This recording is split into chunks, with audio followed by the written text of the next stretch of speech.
Yo guys, what is up? Max here with a Cyberpunk 2077 video talking to you guys about how to build your character and more specifically the things that I wish I knew before I started spending my points, how the leveling works, skills to prioritize, skills that stand out from everything else. I personally watched a bunch of videos from other YouTubers about the leveling and the progression, and there was some things that I thought they really missed the mark on that I'm going to try to cover here for you today. So this should be hopefully a one-stop shop for everything you guys need to know about the leveling and progression system in Cyberpunk. So one of the things that confused me the most coming from a RPG, action RPG background, I saw these skill trees, I saw these lines connecting them, and I thought that I would have to, for example, spec into Nerves of Steel, spec into Cover and Kill Shot, spec into Executioner, spec into Hunter's Hand, and then I would unlock Punisher. That is not how leveling and perk progression works in this game. Now, at the top left, you can see that I'm level 10 in reflexes, and if you go to the bottom of any of these skills, which is something I missed at first, it says perk requires level 20 in assault to unlock. Now, when I hit level 20 in assault, I am not level 20 right now, I am going to be able to spec this skill without actually having to connect all these nodes. For example, in the Blades tree, I have some blade skills, and I was able to unlock Unbroken Spirit, successful counterattacks with blades restore health and stamina, but I didn't actually have to spec into any previous skills connected to it in order to unlock it. And what that means is, for example, you can put points into, let's say, technical ability. I want the ability to be able to craft legendary items. When I'm a high level, I can throw my points into technical ability, which are attribute points, which I'll be spending to level this up, and then I'll only need to use one perk point in order to get this ability to craft legendary items. I don't need to spend a ton of my perk points to get to this, which is very, very useful and good to know because your perk points are super important. Now, let's talk about perk points. So, perk points are acquired as you level up. When you level up, you're going to get attribute points to spend in these attributes, and you're also going to acquire perk points.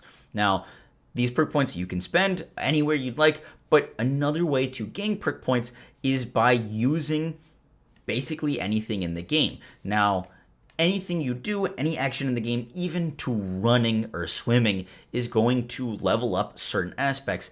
And in each tree, they have their own skill progression system. Now, I use assault rifles a decent amount, and as you can see with assault rifles, the first thing I got was reduce the ADS time of submachine guns and all rifle types by 20%.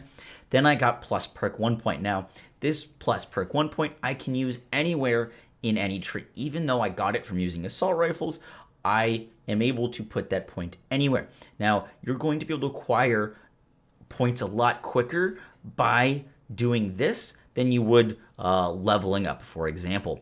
And every single tree has multiple perk points. So I want to stress that in the beginning of the game, even if you like assault rifles and you want to make an assault rifle build, it's okay to use pistols because using those pistols that you get is going to give you points that you can then put into your assault rifle tree, as I've done here. I don't have any points in pistols, but I've been using pistols so that I can level up other things and get those quick perk points. So once you get down to it and once you are in the end game of this, you can use the stuff that you've made really powerful, but you shouldn't feel limited to just using a blunt weapon if you're just spec'd for a blunt weapon build, because if you use blades, you're going to get perk points to use in the blunt weapon section. One thing I want to touch on real quick before the video continues is, yes, you can respec your skill points, but you cannot respec your attribute points. Your attribute points are permanent for your character, and in order to respec your skill points, you have to spend 100,000 eddies, which is a ton in order to respec your skill points. So the decisions you make along the way are very important. Now, the next part of building your dream character in Cyberpunk is Cyberware. Now, I could probably make a whole video on just Cyberware, but Cyberware is passive and active augments to your character that you're going to unlock through playing the game, through looting, and also through street cred. Getting the Cyberware things that you want, the coolest stuff, you're going to need to level your street cred, which we'll talk here about it in a second. But for example, from all of the gameplays that I saw, I thought these Mantis blades look really cool. And I was going a blade build because I wanted to use these things, and I can't use them until I have level 20 street cred, which is going to take some time. Just something for you guys to know. If you're planning on getting these things early, you're going to need to level your street cred quite a bit, and maybe a reason to hold off on spending all of your points on a blade build until maybe you can get these things. Another big part of Cyberpunk is crit chance and crit damage. Shooting someone in the head is headshot damage. It is not a crit because crits are random and their chance when shooting things or hitting things with your melee weapons. And I wasn't going to spec any intelligence for this character at all, but turns out there's legendary enhancements that you need 15 intelligence and you're going to get this global crit chance 25%. Probably something I'm going to spec into later in the game.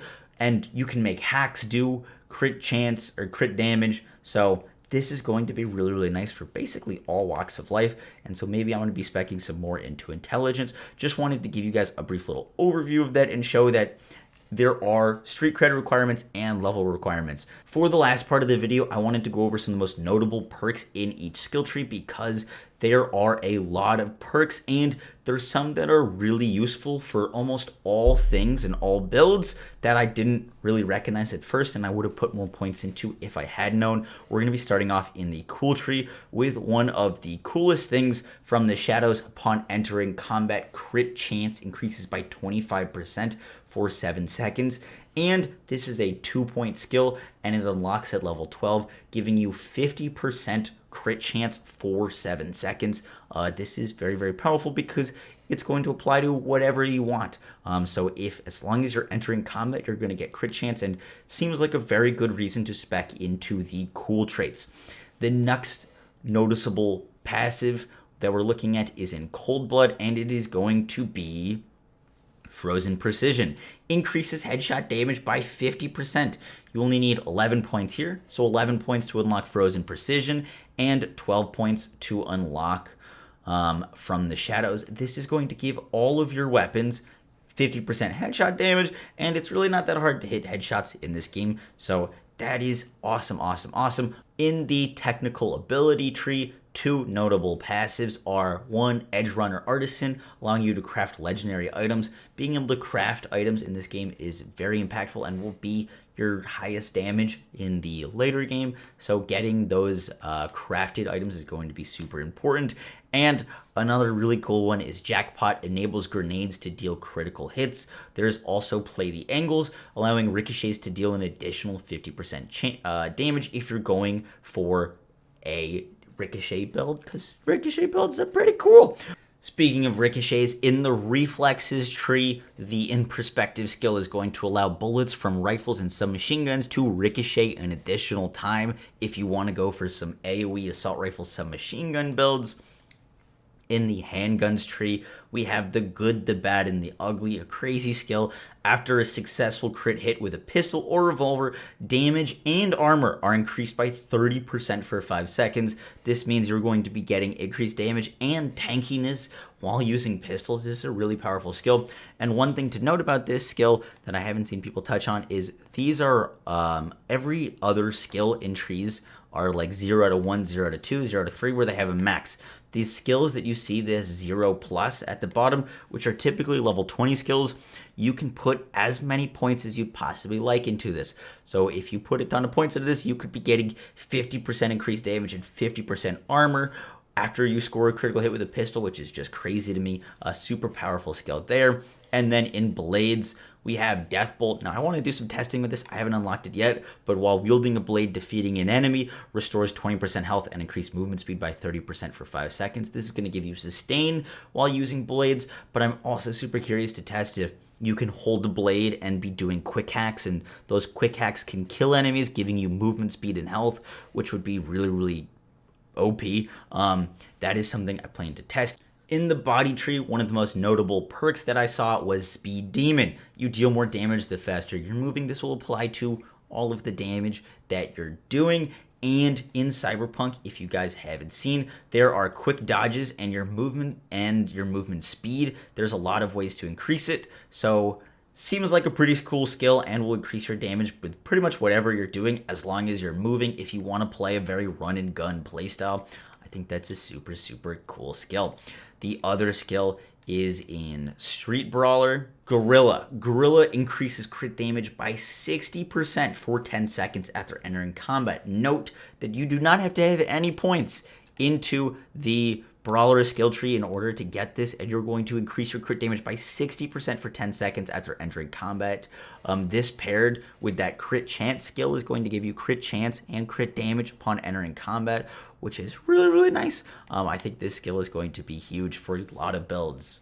And lastly, we have the intelligence tree. Now, to be honest, I haven't done that much hacking in this game. It seems very useful, but hasn't really been my playstyle. So the things that stick out to me have been mass vulnerability, upgrades the mass vulnerability, causing enemies in the network to also take 30% more damage from quick hacks. And in quick hacking, I really liked the plague look of, the look of the plague skill. Quick hacks that can spread can jump to 1 additional targets.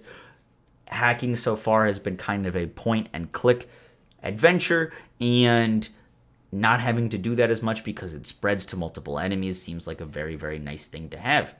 Guys, that is going to be it for the video. If you guys enjoyed the video or if you learned anything new from it, I do appreciate hitting that like button and that subscribe button for more Cyberpunk content. I will catch you guys in the next one. Take care. Peace. I was putting in the